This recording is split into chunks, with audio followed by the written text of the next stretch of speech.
Vamos abrir, irmãos, a palavra do Senhor no Evangelho de João, capítulo 4.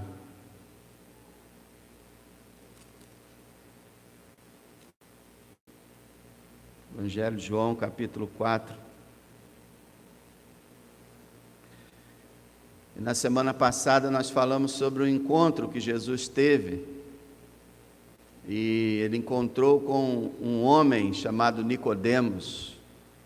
E nós vamos ver agora ele encontrando com uma mulher. A diferença de Nicodemos para essa mulher é muito grande. Ele era mestre, ela era apenas uma leiga. Ele era um fariseu, ela não era religiosa. Ele era judeu, ela era samaritana.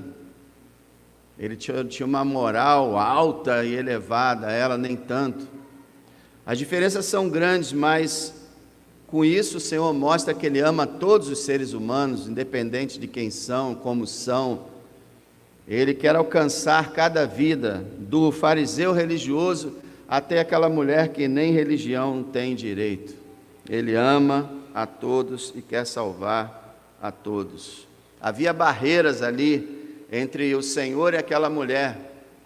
Ele era homem, ela era mulher. Na época de Cristo, um homem não conversava com a mulher em público. Ele era o santo e ela era, como todos nós, uma pecadora.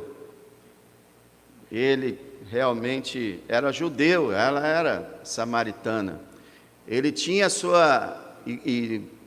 nasceu no contexto da sua religião e ela tinha outra religião. Tinha várias barreiras, mas o Senhor transpôs todas elas para alcançar aquela alma e através dela alcançar a cidade de Samaria. Irmão, queria que você entendesse, amigo, também que o que Jesus vai falar e falou para a mulher samaritana, Ele fala para você hoje. É por isso que a Bíblia, o irmão acabou de falar da importância da Bíblia, ela é a palavra de Deus viva e eficaz. Ela produziu efeito quando saiu da boca de Jesus para os ouvidos daquela mulher, e pelos séculos e séculos até hoje ela produz efeito.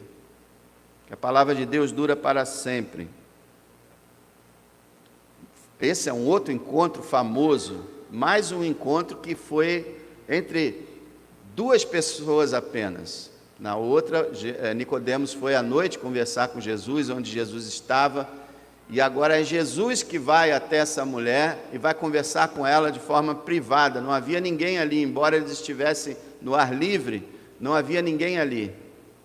E eles começam uma conversa que vai mudar completamente a vida dela, vai mudar a cidade de Samaria e vai mudar milhões, e como já mudou, milhões de vidas em toda a história, por diversos países. Veja, o versículo 1 fala assim: quando o Senhor veio a saber que os fariseus tinham ouvido que Jesus fazia e batizava mais discípulos do que João, ainda que Jesus mesmo não batizava, mas os seus discípulos, deixou a Judéia e foi outra vez para a Galiléia. E era-lhe necessário passar por Samaria. Era necessário passar por Samaria? Geograficamente não. Os judeus, quando tinham que sair da Judéia para a Galiléia, eles faziam um contorno para não passar em Samaria. Então não era necessário para Jesus passar em Samaria, a não ser para conversar com aquela mulher e salvar aquela cidade. Versículo 5: foi, pois, a uma cidade de Samaria, chamada Sicar, junto da herança que Jacó tinha dado a seu filho José. Estava ali a fonte de Jacó. Jesus, pois, cansado do caminho, assentou-se assim junto da fonte. E era isso quase a hora sexta, meio-dia. Veja, o Senhor, cansado do caminho, para ali, exausto, deixa que os seus discípulos vão para a cidade comprar comida e fica ali. Mas não foi a fome dele, o cansaço ou a sede dele que o fez ficar ali. Foi porque ele sabia que a mulher viria ao poço exatamente naquela hora, meio-dia. Então o Senhor estava buscando aquela mulher para salvá-la. Agora, então, Jesus vai entrar em comunicação com ela e vai dizer 4 coisas centrais e fundamentais aqui na conversa dele, que são 4 fatores importantíssimos, 4 mensagens importantíssimas para todos nós em todos os tempos. Primeiro, o Senhor diz para aquela mulher: eu tenho algo maravilhoso para lhe dar. Vamos continuar aqui lendo. Veio, verso 7, veio uma mulher de Samaria tirar água. Disse-lhe Jesus: dá-me de beber. O Senhor, foi a forma com que ele encontrou para entrar num diálogo com ela, né? Dá-me de beber. Era estranho um homem conversar com uma mulher estranha em público, quanto mais um judeu falar com a samaritana. E ela reage. Verso 9, disse-lhe, pois, a mulher samaritana: como sendo tu judeu, me pedes de beber a mim, que sou mulher samaritana? Porque os judeus não se comunicavam com os samaritanos. Não vou gastar o tempo agora explicando o porquê disso, mas só quero te explicar o seguinte, que na região de Samaria, entre Judéia e Galiléia, quando o rei da Assíria entrou ali, destruiu a Samaria, destruiu aquelas 10 tribos de Israel, levou eles em cativeiro e trouxe para aquela região pessoas estrangeiras, de modo que eles misturaram as religiões dos povos com a religião judaica e criaram uma religião miscigenada, uma religião que não era a religião autêntica dos judeus. Por isso os judeus rejeitaram os samaritanos e por isso os samaritanos passaram a odiar também os judeus. O ódio era recíproco, né? E é uma pena realmente que a religião possa levar ao ódio. Nunca foi esse o desejo de Deus. Mas então, tudo isso o Senhor deixou de lado. É verdade, judeu não fala com samaritano, mas eu quero falar com você. Então ele vai falar: olha, eu tenho algo maravilhoso para lhe dar. Veja só no verso 10. Jesus respondeu e disse-lhe: se tu conheceras o dom de Deus, e quem é o que te diz, dá-me de beber, tu lhe pedirias e ele te daria água viva. Veja, meus irmãos, o Senhor começa a despertar a curiosidade daquela mulher, dizendo que tinha algo muito melhor para ela do que a água daquele poço. E ele fala assim: se tão somente você conhecesse o dom de Deus, presente de Deus para a humanidade, que é Ele mesmo, né? Se você soubesse quem é que está aqui, quem é que está falando contigo, não seria eu que lhe pediria água, mas você me pediria água e eu lhe daria água viva. O Senhor faz uma comparação, ele usa uma ilustração de algo material, água, para falar sobre algo espiritual, que é a sua presença, a sua salvação e o seu espírito na vida de uma pessoa. E esse não é um símbolo novo. Na própria Bíblia, no Velho Testamento, nós temos essa questão da água sendo usada como símbolo da bênção de Deus. Veja, por exemplo, Isaías 44, 3. Porque derramarei água sobre o sedento e rios sobre a terra seca. Derramarei o meu espírito sobre a tua posteridade e a minha bênção sobre teus descendentes. Várias vezes no Velho Testamento, Deus promete trazer água, fartura de água sobre a terra sedenta. Mas isso tudo tem um significado espiritual.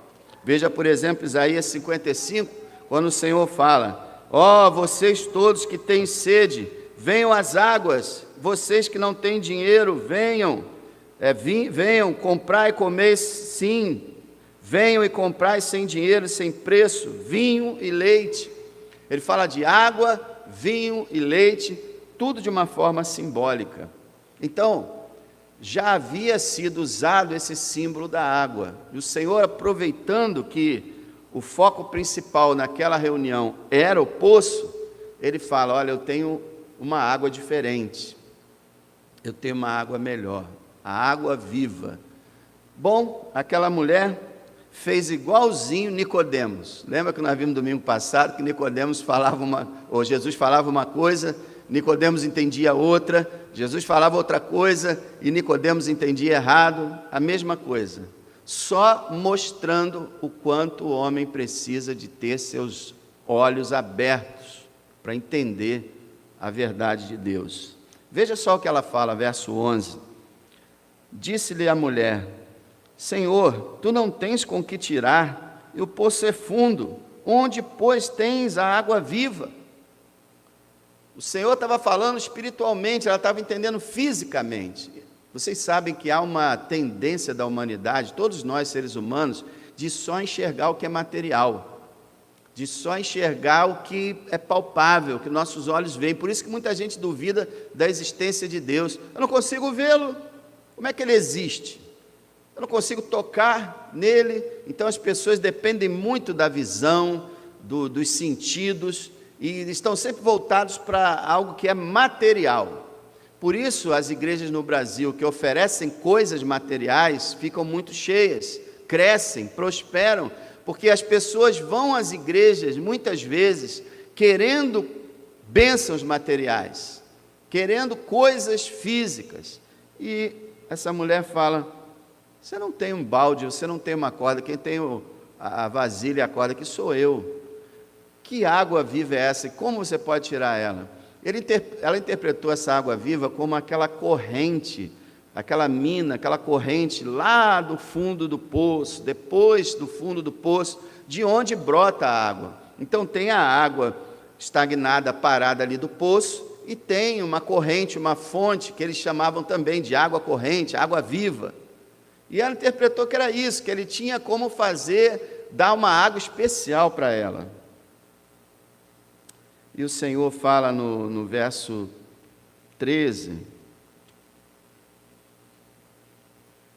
ele fala assim, ela continua falando, aliás, no verso 12, és tu maior do que Jacó, o nosso pai, que nos deu o poço, bebendo ele próprio dele, e os seus filhos, e o seu gado?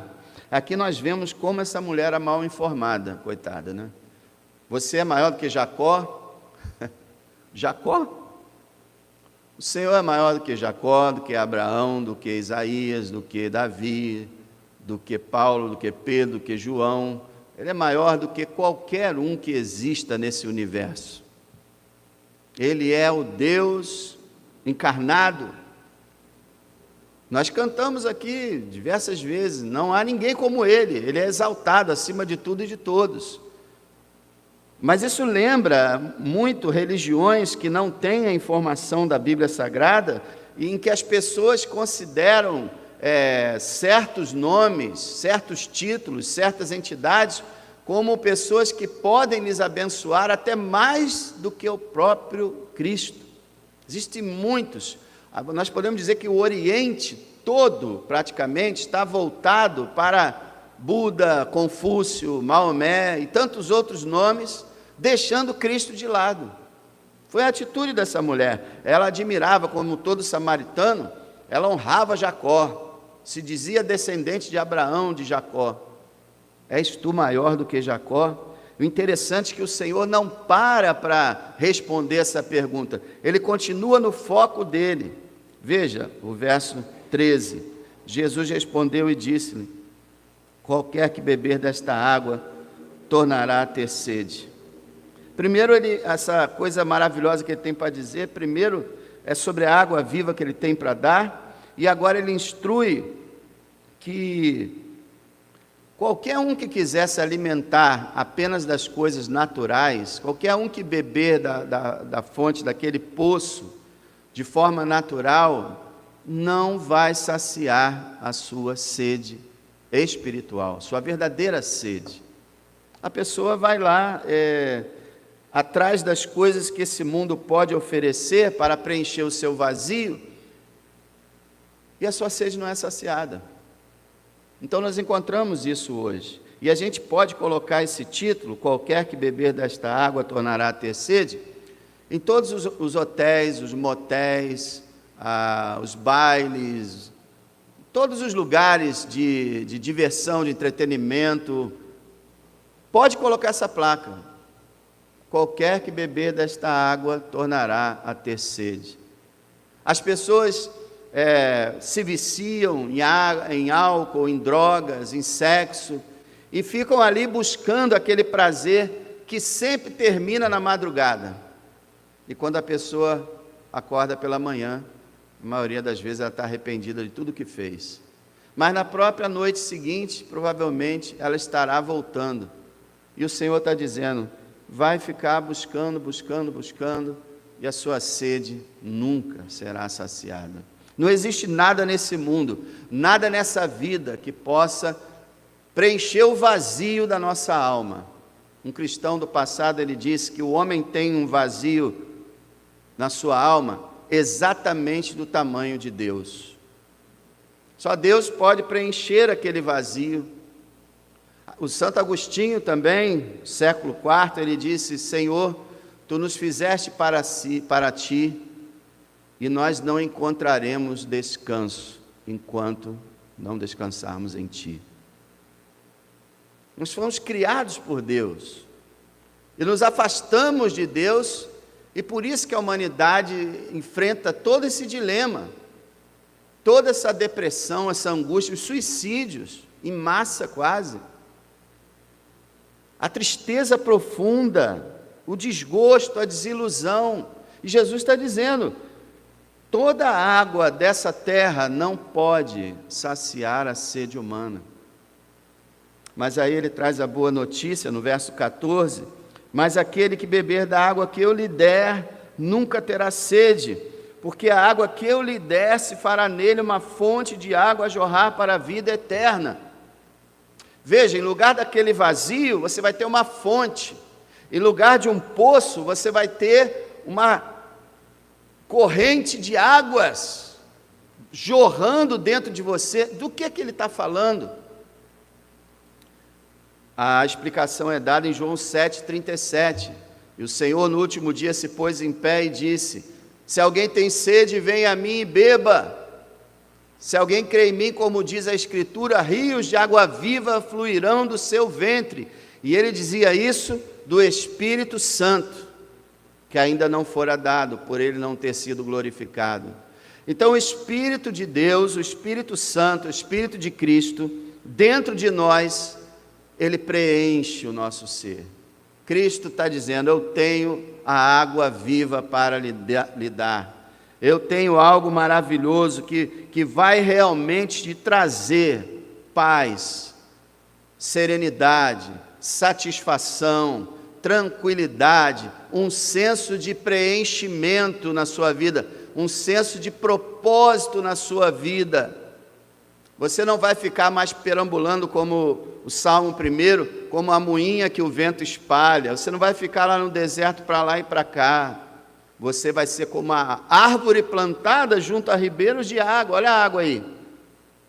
E aí, por mais que fique deserto ao redor, aquela água vai abastecer você, vai fazer você florescer e dar frutos. É uma experiência extraordinária na história de como cristãos conseguiram ter alegria e felicidade nas situações mais terríveis, como o martírio, como a guerra, como a seca, como a miséria, e você encontrava nesses ambientes horríveis cristãos saciados, satisfeitos com a presença do próprio Cristo. Primeira notícia que o Senhor dá para aquela mulher, eu tenho algo maravilhoso para lhe dar. E a mesma coisa ele fala para a gente hoje, eu tenho essa água viva para lhe dar. Eu tenho como saciar a tua sede. Eu tenho como suprir as tuas necessidades espirituais. Mas em segundo lugar, o Senhor fala com aquela mulher e para todos nós, eu sei que você já tentou ser feliz e não conseguiu. É interessante primeiro esse eu sei, né? Ele vai falar aqui, nós vamos ver, que ele sabe tudo, ele é onisciente. Ele conhece a nossa vida desde o momento que nós fomos gerados no ventre da nossa mãe, no nascimento, todos os nossos anos de vida, até o final da nossa vida terrena e até toda a nossa eternidade. Ele sabe. Veja o verso 16, mas antes deixa eu comentar o verso 15, que novamente aquela mulher não entendeu, né? Veja só, disse-lhe a mulher: Senhor, dá-me dessa água para que eu não tenha sede e não venha aqui tirá-la. Mais uma vez ela está vendo a água do poço. E a gente vê a ignorância espiritual. Todo ser humano nasce ignorante espiritualmente. Eu era um tremendo ignorante.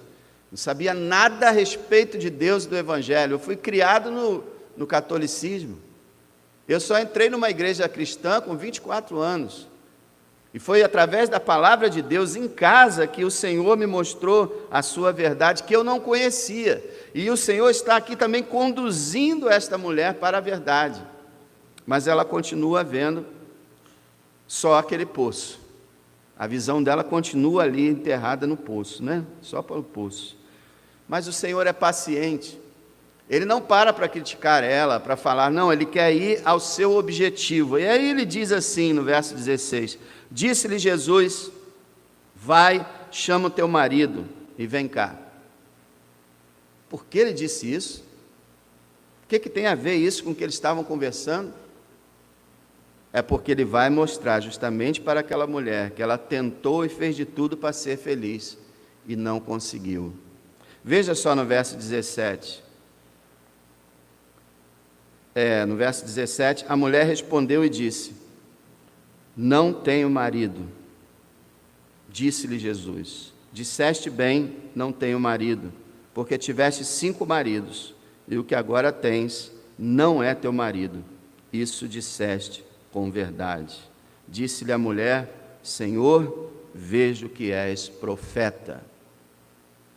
Veja, Jesus nunca havia encontrado com aquela mulher, primeira vez, e ele já sabe tudo que ela fez na vida.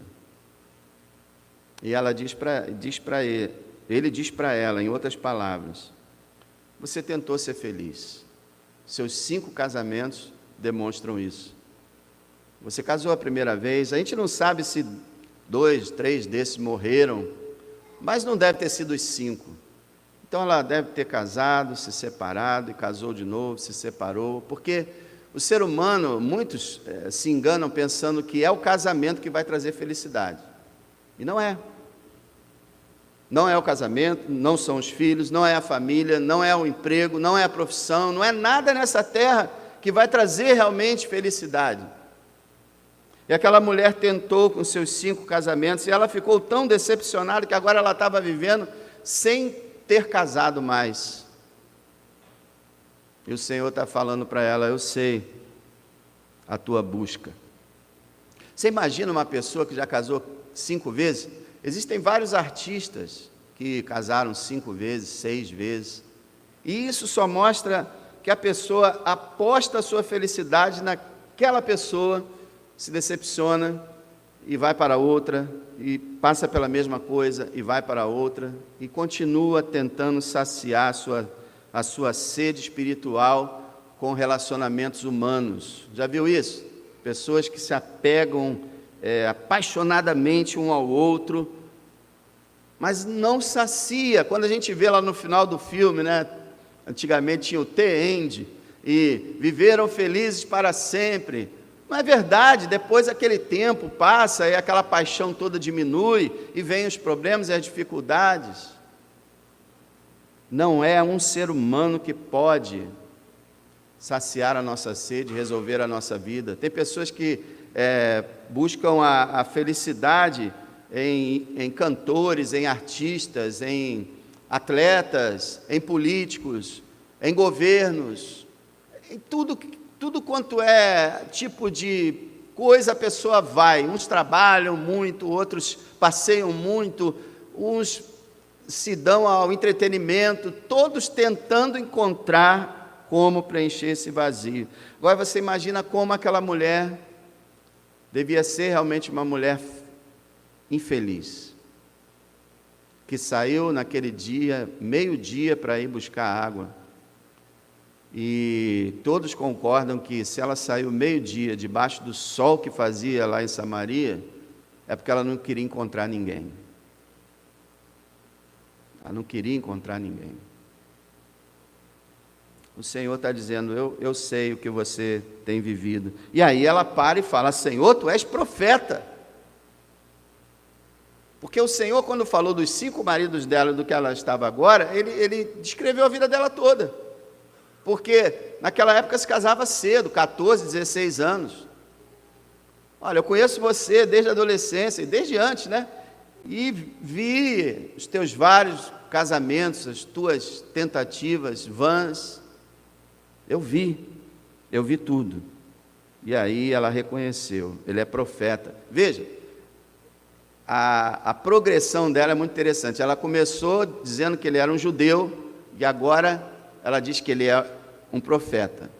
E no final a gente vai ver quem ela diz que ele é. Olha como foi subindo. Tudo porque ela estava conversando com Jesus.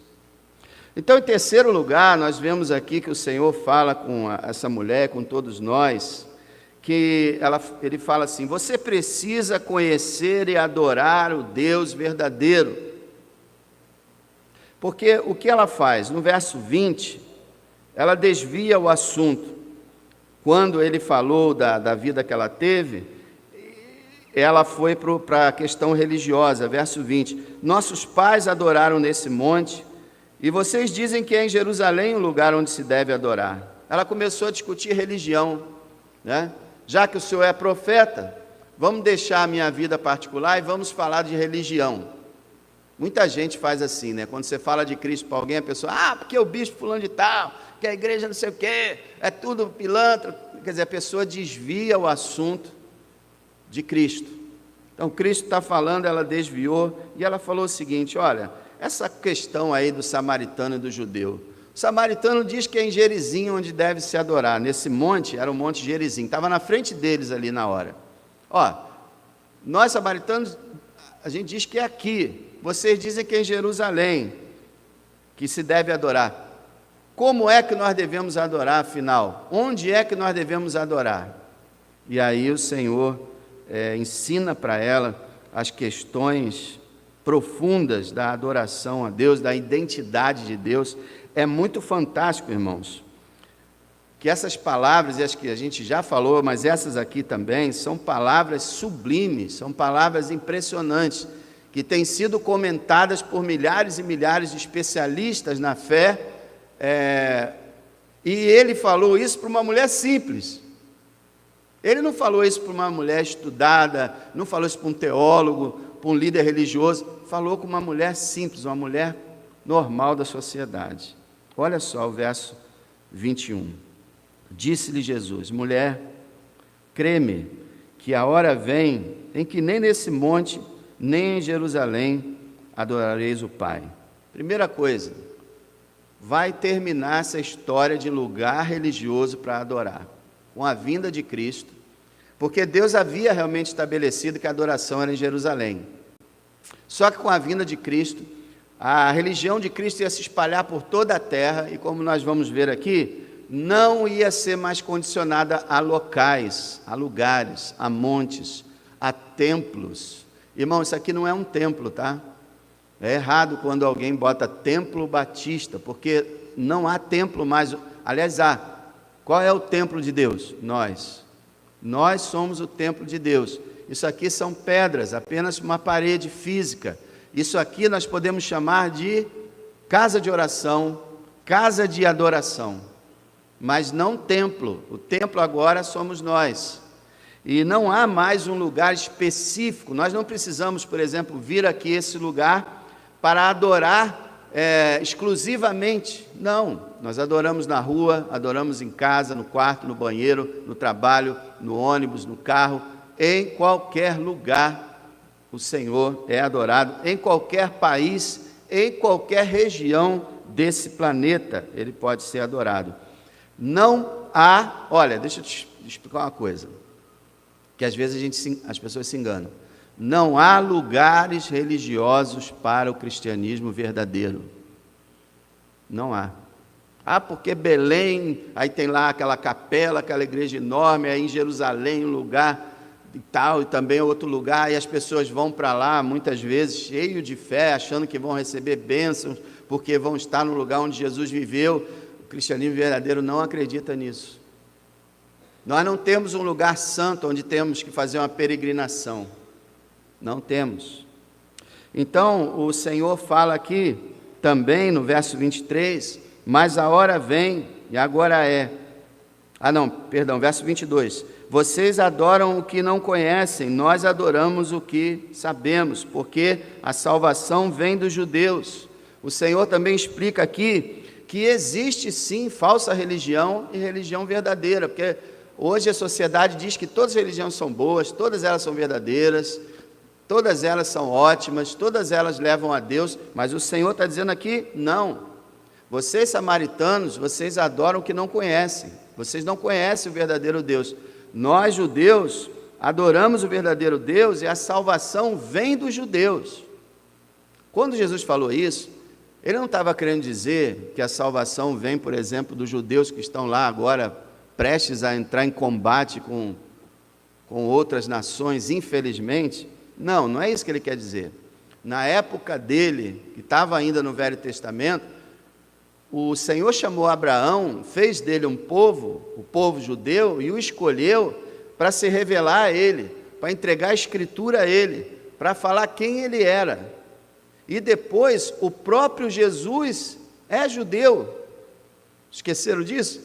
Quem tem preconceito contra judeu, né? O antissemitismo, Jesus é judeu. Você não pode dizer que odeia judeu, porque você está odiando Jesus também. Irmão, nós não temos que odiar judeus, nem palestinos, nem ninguém nesse mundo. Nós temos que amar a todos.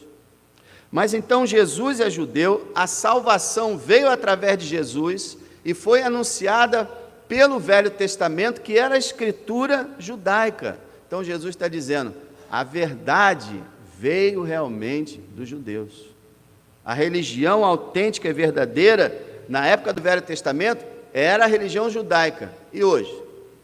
Hoje o judaísmo, né, se transformou no cristianismo. O judaísmo praticado hoje já não é mais verdadeiro. Por quê? Porque, infelizmente, o judeu ele não crê em Jesus como Messias. Ele não acredita que Jesus seja o Messias. Ele negou o seu próprio Cristo. Então, Jesus está aqui explicando, por mais que você não entenda o que eu estou lhe falando, mas Jesus está explicando o seguinte, existe sim religião falsa, baseada em enganos, baseada em pensamentos errôneos, e existe a religião verdadeira. E não é porque a gente faz parte dessa religião, porque a gente sabe que todo religioso diz que a sua religião é a verdadeira. Todos. Ninguém diz assim, minha religião é falsa. Não. Todo mundo diz a minha religião é verdadeira. Só que a nossa religião não é baseada na nossa opinião, mas baseada nesse livro. Esse livro que é a revelação de Deus, um livro maravilhoso, extraordinário, que se você quisesse conhecê-lo mais, você ia acabar concordando comigo, que esse livro só pode ser a revelação de Deus. Mas então o Senhor continua e fala no verso 23, mas a hora vem, e agora é, em que os verdadeiros adoradores adorarão o Pai em espírito e em verdade, porque o Pai procura tais que assim o adorem. Deus é espírito, e importa que os que o adorem em espírito e em verdade. Jesus está falando espírito e verdade. O que é isso? Espírito não precisa mais ser através de montes, não precisa ser através de imagens, não precisa ser através de nada físico. A adoração espiritual é aquela adoração interior que o seu espírito pratica, lá do fundo da sua alma, sem ser baseado em qualquer cerimônia, qualquer coisa material que seja. Adoração em espírito é a sua união, a união do seu espírito com Deus, feita de forma íntima e interior. É algo assim profundo e que não é praticado nessa terra, a não ser no cristianismo. Então é uma adoração em espírito e também é uma adoração em verdade. O que significa? Baseada na verdade de Deus. A adoração a Deus é baseada na Bíblia, Deus estabeleceu como Ele gostaria de ser adorado no Velho Testamento e depois como Ele gostaria de ser adorado no Novo Testamento. Ele deu todas as regras, todas as direções. Ele não é um Deus que é adorado de um jeito, é adorado do outro, é adorado do outro, é adorado do outro. Não, Ele estabelece como deve ser a sua adoração. E então o Senhor ensina, e no verso 24 ele fala, né, Deus é Espírito. Quer dizer, o que significa Deus ser Espírito? Ele não é material, Ele não é físico, Ele não tem tamanho, Ele não tem aparência. A gente não sabe o que um Espírito é, a gente só sabe o que um Espírito não é. Ele não é material, Ele não é palpável. Então, Deus é Espírito. Por Ele não ter uma aparência, por Ele não ter tamanho, por Ele não ter dimensão, Ele deve ser adorado no nosso espírito, sem que a gente precise fechar os olhos e ficar imaginando coisa nenhuma, ou olhando para coisa alguma. Nós adoramos nessa adoração interior ao Deus espiritual, o Deus que é Espírito. É algo difícil de explicar com palavras, mas o Senhor está dizendo que a adoração deve ser interior e deve ser baseada na verdade, e essa adoração deve saber que Deus é Espírito. Deus, Ele é tão diferente, tão estranho aos nossos pensamentos, que Ele ocupa todo o universo e muito mais, sem se dividir, sem se esticar. Ele simplesmente, por ser espiritual, por ser um espírito, Ele consegue isso, está em todo lugar ao mesmo tempo, sem se multiplicar, sem estar uma parte aqui e outra ali. Ele está completamente aqui e completamente no universo todo. Deus vai além da nossa imaginação, do nosso entendimento.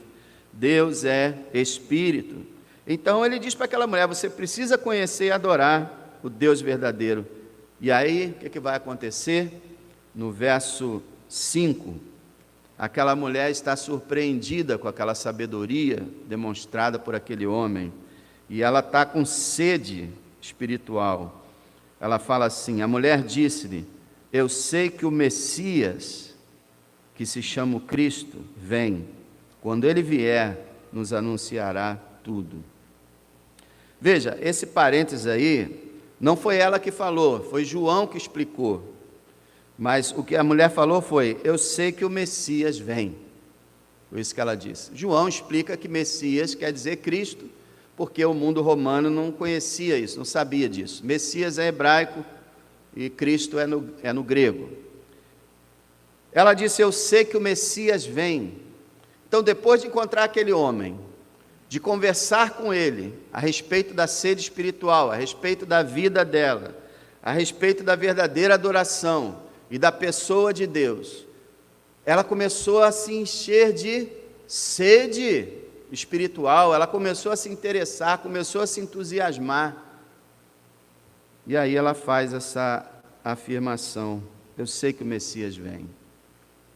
Isso é interessante, que o samaritano não tinha tanto interesse assim na vinda do Messias, mas eles também tinham essa esperança, mas não era tão grande assim. Mas eu sei que o Messias vem. E ela diz, quando ele vier, nos anunciará tudo. Quer dizer, ela está dizendo, você está me ensinando grandes coisas, e eu ainda vou aprender muito mais se o Messias vier, porque ele vai me ensinar tudo o que for necessário. Quem é o Messias? Para você que não conhece a Escritura, o que é o Messias? A palavra Messias significa ungido. E ungido, Messias e Cristo é a mesma coisa. Portanto, o nome Jesus Cristo não é nome e sobrenome, como muita gente pensa. Jesus Cristo é a mesma coisa que Paulo, o pastor.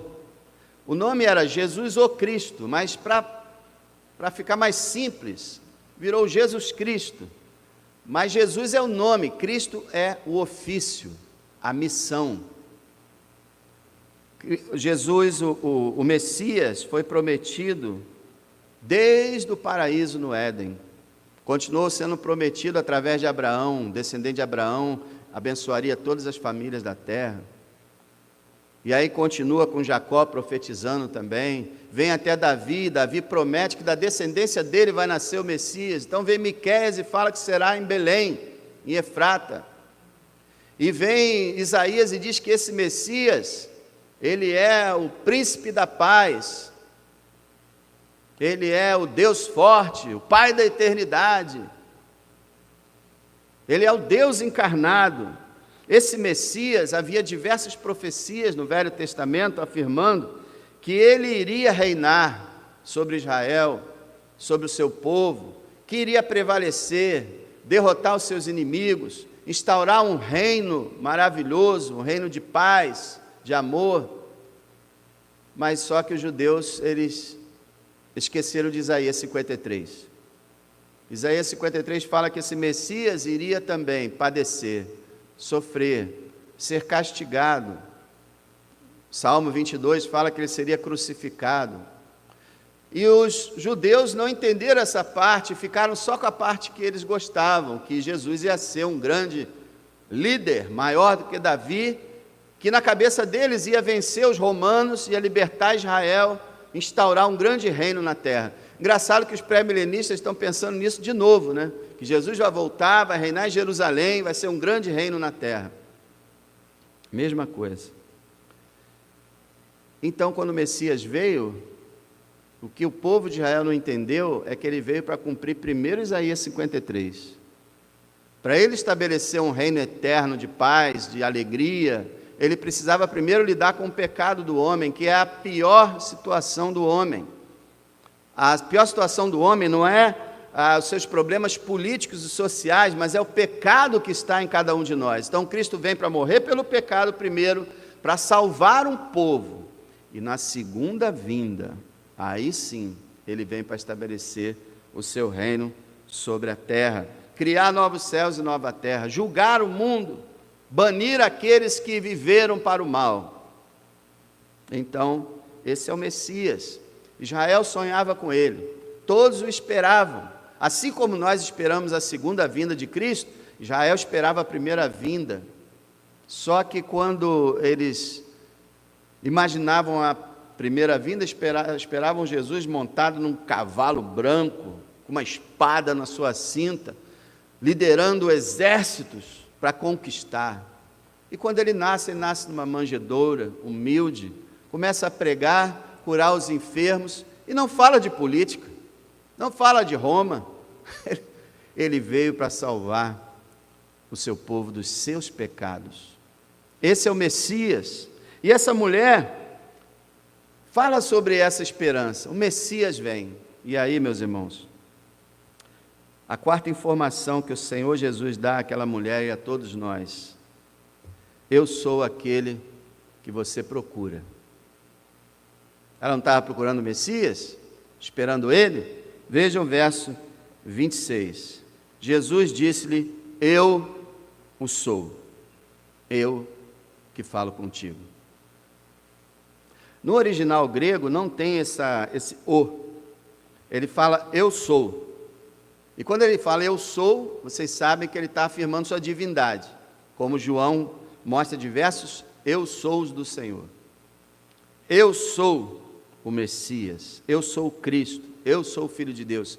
Eu que estou aqui sentado nesse poço, cansado, pegando esse sol todo, conversando com você, humildemente, de forma simples, vestido simples.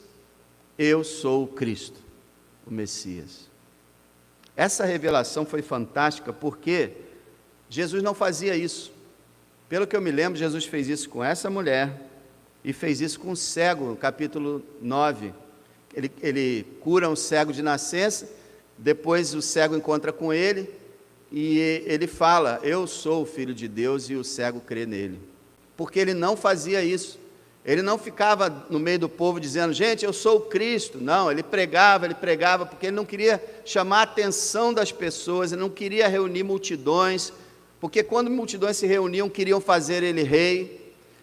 As multidões atrapalhavam o seu ministério, e ele agia com simplicidade, de forma discreta, sempre evitando até dizer a sua identidade, muitas vezes. E aqui ele se revela àquela mulher dessa maneira direta. E o que aconteceu?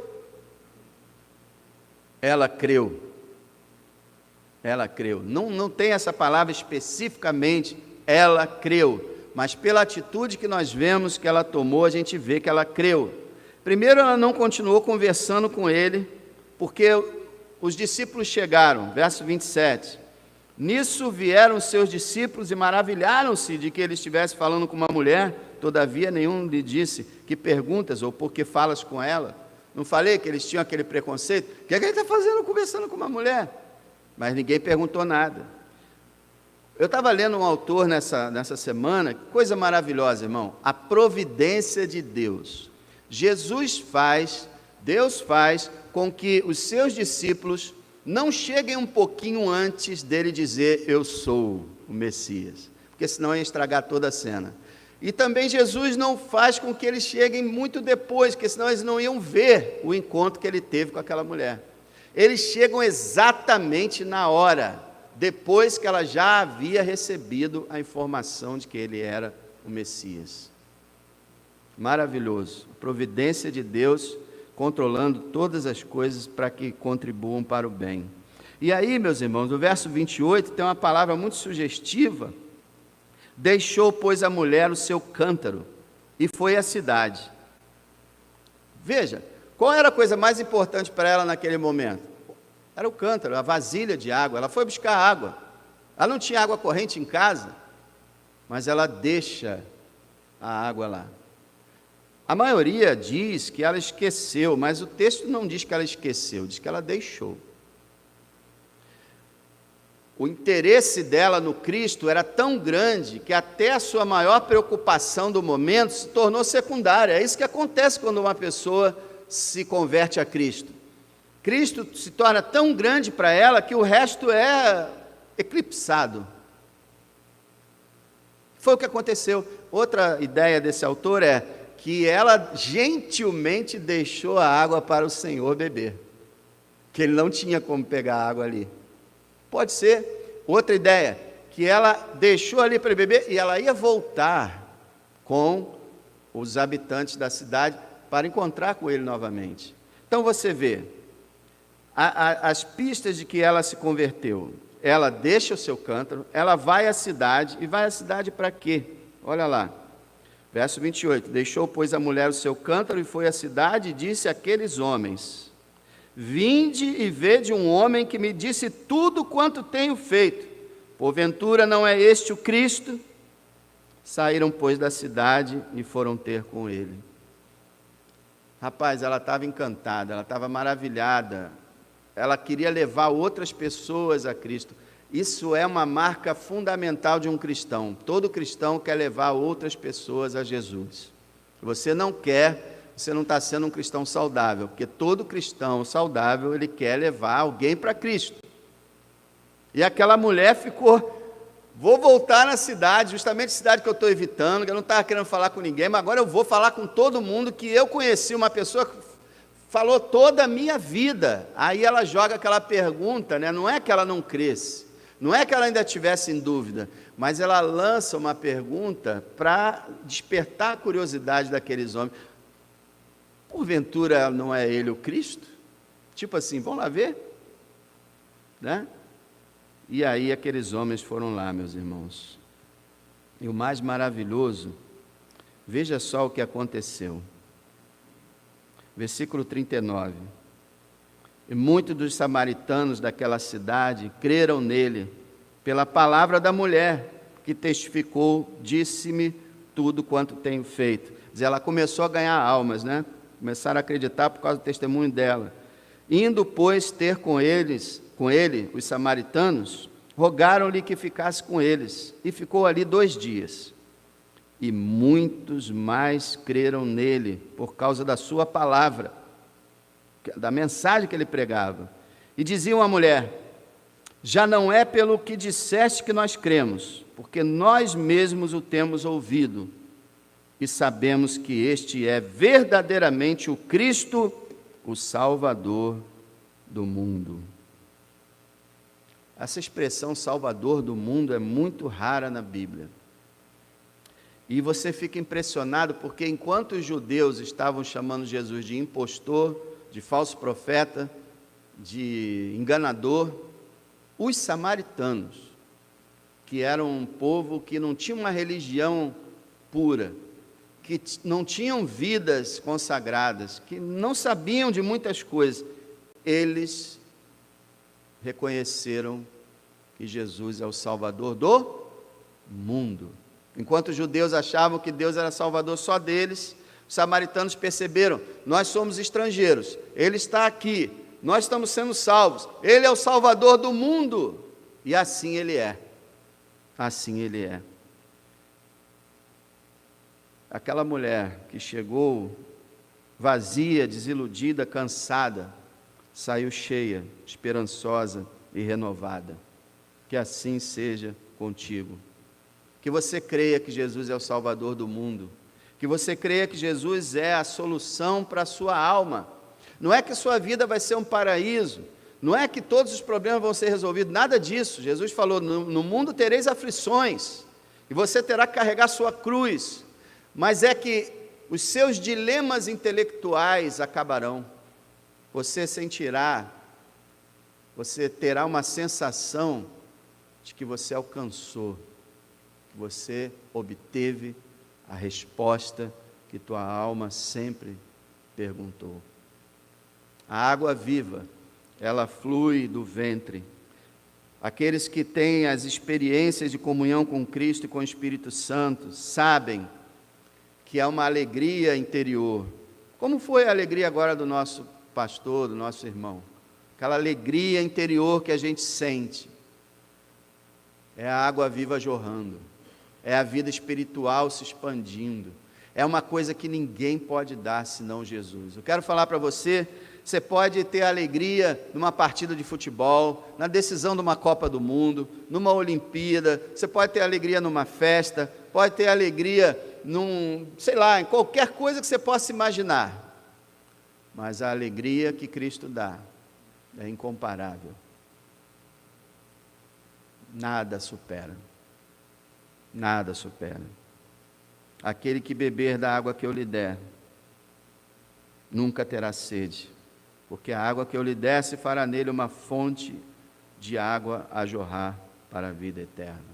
Aquela mulher estava com um cântaro vazio, foi buscar água num poço e voltou cheia da água viva no seu interior.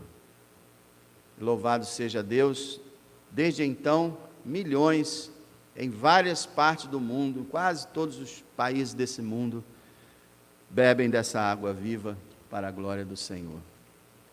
Se você quer essa água viva, creia no Senhor, confia nele, recebe ele como teu Salvador, como teu Cristo, teu Senhor, o teu Deus, para a glória dele. Vamos chamar aqui a equipe de louvor.